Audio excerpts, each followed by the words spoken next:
Welcome to Buzzworthy TV. And I'm your girl, Lady T. Good morning, Buzzies.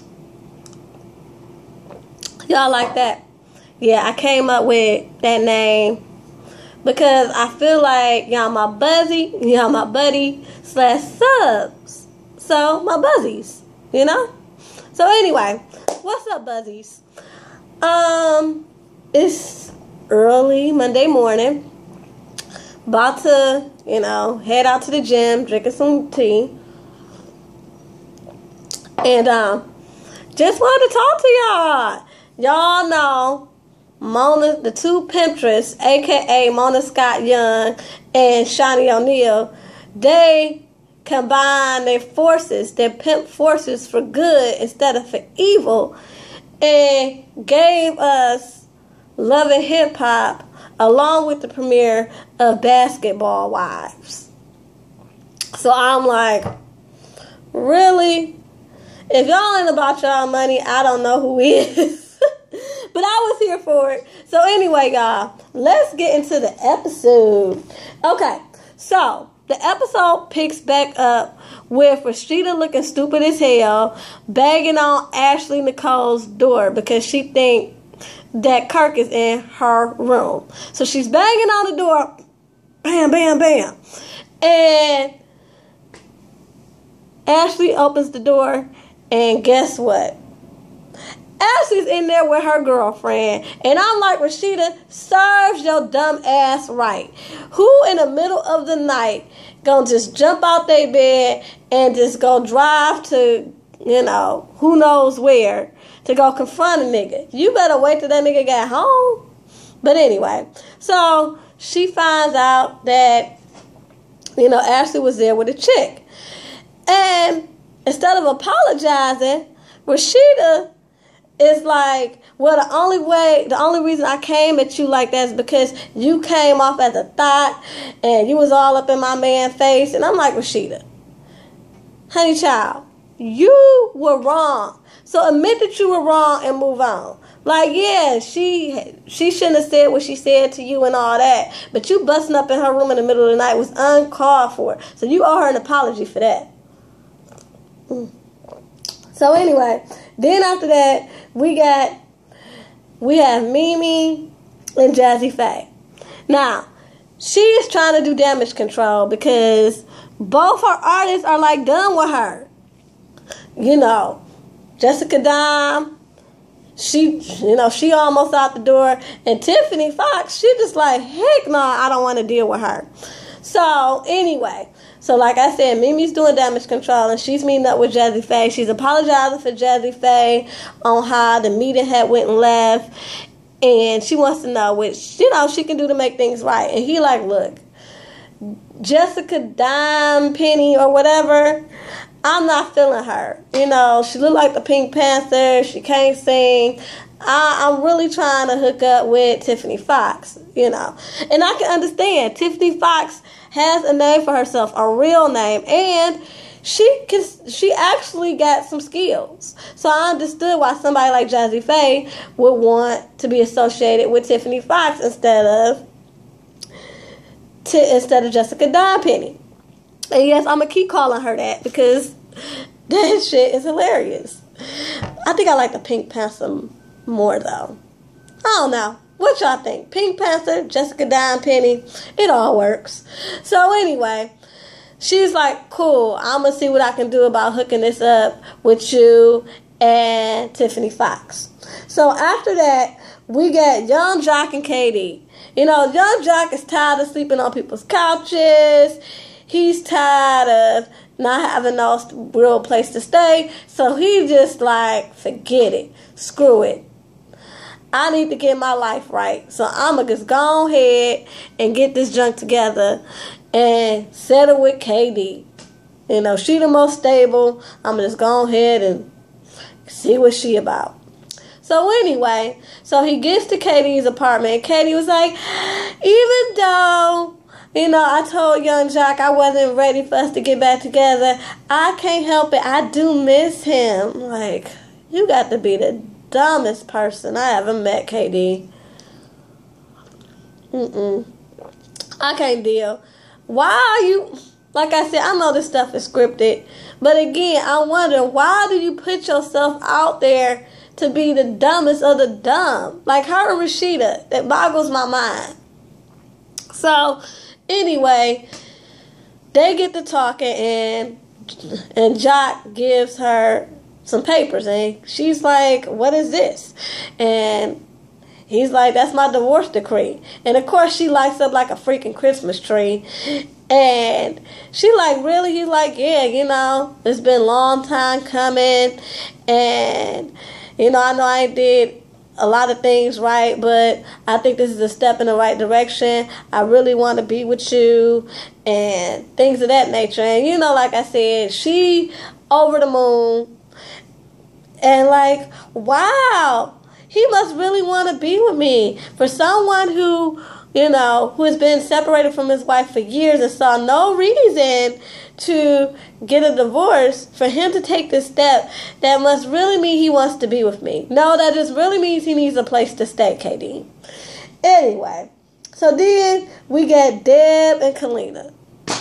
Y'all, let me take a sip. In the words of my girl, Yoshi Swaggin. Go check out her video, y'all, by the way. She's funny as all get out. Anyway, so we got Kalina and Deb. Now, they meet up at Deb's home office, and Kalina lets her know, like, yeah,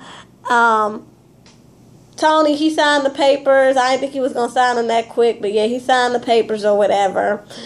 But he did tell me that maybe I was moving too fast because I don't even know what you've done, and maybe I should keep my options open. And it got me to thinking, and I want to know, what have you done? Deb takes offense to this. Now, mind you, y'all, side note, didn't Deb's eyebrows look like they was drawn on with two thick ass eyeliner pencils? Like, I was like, what's going on with your eyebrows? Like, they just look drew on and heavily drew on. I'm like, ooh, no, not feeling that. Anyway, so Deb gets offended, like, what are you asking me? What are you saying? She's like, I'm just asking because, I just want to know what I'm getting into. And she's like, well, it sounds to me like you think you're doing me a favor by, wanting to do business with me. She was like, yeah, I'm doing you a favor. I got a following. I make money in my sleep. I'm getting these royalty checks. So literally, I'm making money in my sleep. And Deb is like, girl, don't play me. I know your whole financial situation, so don't come at me like you got it all together. And here's my thing. And this is what Kalina should have said, but she said in her confessional. Her thing is, if I'm your client, I'm supposed to feel like you're privileged to work with me. That's what a manager is supposed to do. They're supposed to be happy to be working with their artists, because then that shows that they believe in them and that they'll do what needs to be done to make sure that they win it. And I get what she's saying. That's all she had to do to convey to Deb. But no, Deb was on 10, and Kalina wasn't here for that. So she like, look, okay, obviously this ain't going to work out. Thanks to speaking with me. I still respect you. Have a good day. And I'm like, Kalina, you better than me, because for her to keep talking like that, she would have got a mouthful from me. Okay. So then we got Erica and oh shoot, I'm about to move on to Erica and Lil Scrappy, and I forgot to talk about Scrappy in the Bambi. So, backtrack. Scrappy was talking to Bambi, and he gave her a box. And she was like, I hope this ain't, a remix of that Promise Ring. And he like, no, just open it. Come to find out, it's the key to the house. And she was like, this is really cool and all, but if you really want to take this step, this means I'm going to be spending even more time with your daughter. And I'm going to need you to fix things with Erica, because if we gonna move forward, I'm just gonna need things to be copacetic. You know, I'm gonna be spending time with your daughter, therefore she gonna be around, and I'm not here for the drama, so you need to fix that. And so Scrappy decides that he wants to meet up with Erica, and they meet up at Erica's house. And basically he tells her, look, I'm tired of arguing about this. I just want the courts to decide what we're going to do. And whatever they decide, it's going to be what it's going to be. Because at the end of the day, we family. And I'm just tired of all this pettiness. And I'm like, wow, thank you, Scrappy. You finally starting to grow up a little bit. And Erica was saying the same thing. Like, yeah, you're right. At the end of the day, we family. And we just really need to get it together. So they gonna go ahead and try to work this out for the sake of E-Money. And, you know, try to be on one accord. So, anyway, after that, we got Mimi and Tiffany Fox. Now, this junk was hilarious. They meet up, and she tells Tiffany Fox, like, look, I am so sorry about what happened with your showcase. And, you know, Stevie showing up there drunk, and I'm sorry about how your meeting with Jazzy Faye went left. Look, I'm just sorry. You know, my mind been everywhere, but I'm back in effect. And she was like, matter of fact, I went even as far as to talk to Jazzy Faye, and he told me, look, I'm not trying to fuck with that pink-headed girl over there. I want to work with Fox. And I thought that was so funny. So anyway, Tiffany was like, for real? She was like, that's cool. She was like, you know, we can work on this. And also, you know, I still need that 90s hit from Stevie, you know, to help me complete my mixtape. And I'm like, I could see that happening. And so that's what they're going to do. She's not going to sign her. She's not going to sign for Mimi to be her manager, but they are going to work together on a project-by-project basis to see how things are going to work out. Then we got Rashida and Ashley Nicole. Excuse me, y'all. So Ashley is doing this photo shoot, and Kirk asks Rashida to kind of like go with her and monitor and make sure everything runs smoothly. So she's there, and Ashley's doing the best she can. I'm sorry, I just don't get Ashley. Like, to me, she has no freaking talent. So anyway, you know, she doing her thing for the camera, and when they take their break, Rashida kind of apologizes for showing up at a hotel room. She's like, look, I'm so sorry that things went left between us or whatever. And I'm sorry I came busting in your hotel room. And she's like, it's all good. I'm just glad that you really know that I really don't want Kirk. And they started laughing. She was like, but for real though, you know, I really want us to work together, you know, because my mama died 5 years ago. And I've been missing that women empowerment, that womanly influence, and I just need you to help me. So can you help me? And Rashida's like, girl, yeah, whatever. Just make D-Lo Records some money so we can get some grass. You know we don't got no dang on grass in front of our house. So yeah. And make sure that we don't be homeless. So I'm just going to need you to make D-Lo Records some money. So whatever. So anyway, after that, we got Cena and Young Jock. They taking the kids out to this little, I don't know what type of place it is, but you know, kids can jump around and do whatever they need to do. So the kids playing and they get to talking. And Young Jock let Cena know, like, look, I don't think it's cool for us to be, you know, playing these games. I need to stop leading you along, and I just need to kind of separate myself and just be a father to our kids. And she like, what are you talking about? He's like, yeah, I think I'm gonna make it work with KD. And she's like, and this is where I kind of agree with Cena. She like, so you ain't telling me that you gonna get your own spot, take time for yourself. You telling me that you about to stop messing with me so you can go mess with that chick over there.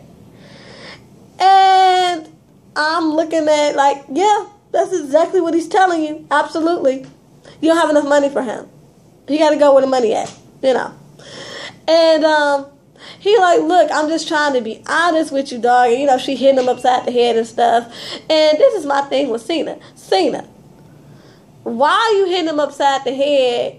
And he been screwing you. Like, you talking about, you know, you leaving me for KD is already bad enough that you left me when I was pregnant with twins to go gallivanting around with this chick or whatever. But I'm like, he did not just cheat on you with KD. What about freaking Carly Red? Why are you forgetting about this? She was not the only one that he was screwing around on you with. So stop being freaking delusional. You just need to be happy that he's not about to play yo-yo with your heart no more. Like, come on. Like, that's so stupid. Then we got Jessica and Mimi. Jessica has set up a meeting with another high-profile producer, Jermaine Dupri. So what I'm starting to see is that Mimi got connections, all right. She got connections through a lot of 90s and early 2000 producers that she probably hooked up with while she was dealing with Stevie J. That's what I'm figuring. I mean, I ain't mad at her. Hey, get it how you live. If that's those connects that's going to help you get MF management off the ground, hey, do what you do. So anyway, so after that, they get together with JD, and Jessica puts on her song Disrespectful, and she called herself trying to perform it in front of him, and he looking at her like, just sitting back like, like nothing special. It was all right, it was cool for what it was, but I'm not really feeling it. So anyway, he tells her that it sounds like a stripper fight anthem or something. He was like, I need to hear more, so I'm gonna need to see you perform. You're gonna have to lay down some more tracks, something. I just need to hear more than this, so I can see what type of artist you are, and then maybe we can talk. And I was thinking, because I've been on YouTube looking at all this stuff. After I heard Margot's performance, I backtracked and listened to a lot of these Love and Hip Hop people, and I found out that Disrespectful came out 2 years ago. Why are you sitting up here trying to promote a song that you did 2 years ago? Number one, you should have grown as an artist, and number two, you ain't did nothing more recent than that you could promote to the public. I mean, you got this platform of Love and Hip Hop, and you couldn't. I mean, you be on the pole. You be swinging off poles to save your life, so I would think you would have money enough to schedule some studio time so you could do something else. I mean, I was shocked. Disrespectful is 2 years old, and you still peddling that around like, girl, bye. So anyway, after they leave the meeting, Jessica's happy because even though they didn't walk out there with a track, he's definitely feeling her, and she definitely see it going somewhere. She just gotta, maybe invite him to a performance or show him some different type of material. So she's feeling it because she's feeling like they're moving in the right direction. And Mimi is like, well, here's the contract for MF management. Take it home, sleep on it, or whatever. So we'll see how that goes. Then we got Kalina and Rashida. Kalina is at the club that Tony is working, that Tony's opening up, and Rashida shows up, and she's telling her about what happened with Deb and how the conversation went left. And while they're talking, here comes Tammy. She just shows the hell up, and she's like, so what was all that stuff you was talking about my mother-in-law? And she was like, look, first of all, that's between me and your mother. It was a business conversation. It was no disrespect. I was just asking her questions that I feel that was prevalent when you're looking for a new manager. And she was like, yeah, but then you were disrespectful by asking her who's she managing now and all this other stuff. And we family, so I don't take that disrespect lightly. And I'm like, Tammy, sit your butt down. You had nothing to do with this. And everything that Kalina asks is something that everyone would ask when they're looking for representation. So you just coming up here to turn up because you want to be on camera for a minute. Girl, bye. Anyway, that was the episode. Till next time, my buzzies. Let me know if y'all like that name. Peace and love.